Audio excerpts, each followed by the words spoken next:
was an explosive time. Women weren't supposed to speak out like we were. Something within them just rebelled. And so it was time to take a stand.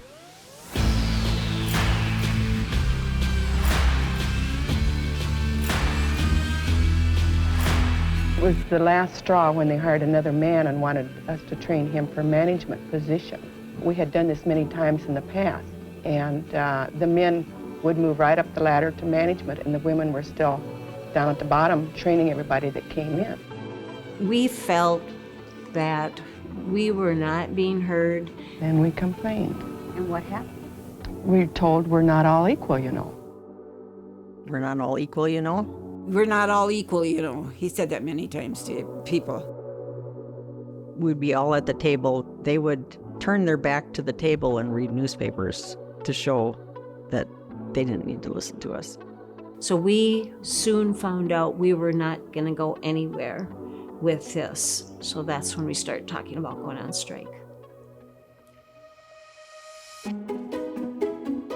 When I came to first meet with them to ask them if they would be interested in allowing us to do their story, there was some reservation, I'm sure. We couldn't believe that they were going to do this, you know, that it was going to be anything. But then Mary Beth Yarrow, she was from Willmar, so she knew the town, the city. She grew up here. Documentary is documenting. All you can do is hold up a camera. If the situation is interesting and alive, you've got something. What is your opinion of the women's strike at Citizens National? Are you taking my picture? Yes. No.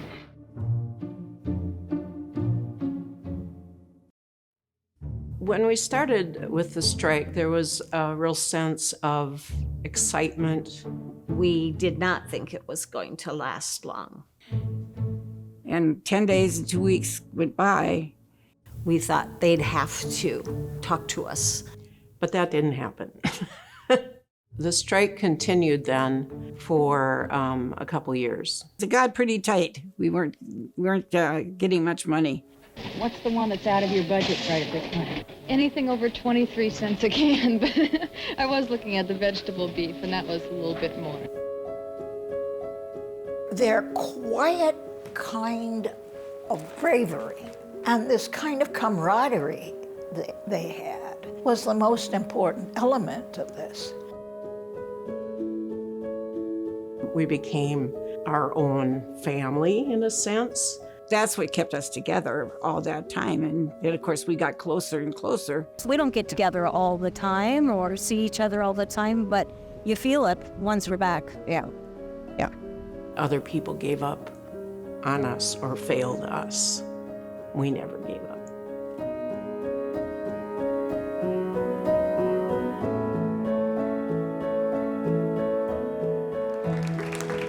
It became a political issue, a social issue, a union issue, and a women's issue, all bundled up into one package.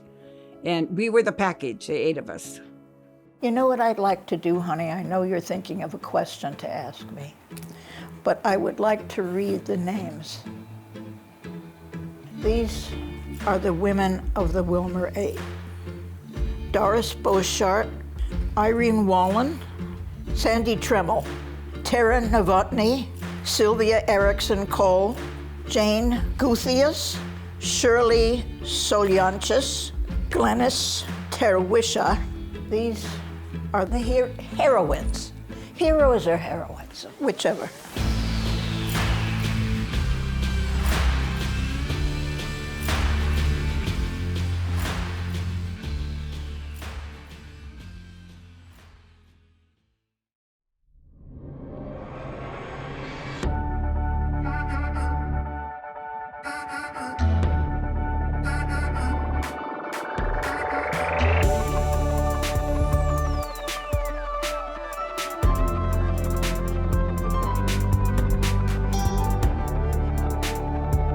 Postcards is made possible by the Minnesota Arts and Cultural Heritage Fund and the citizens of Minnesota.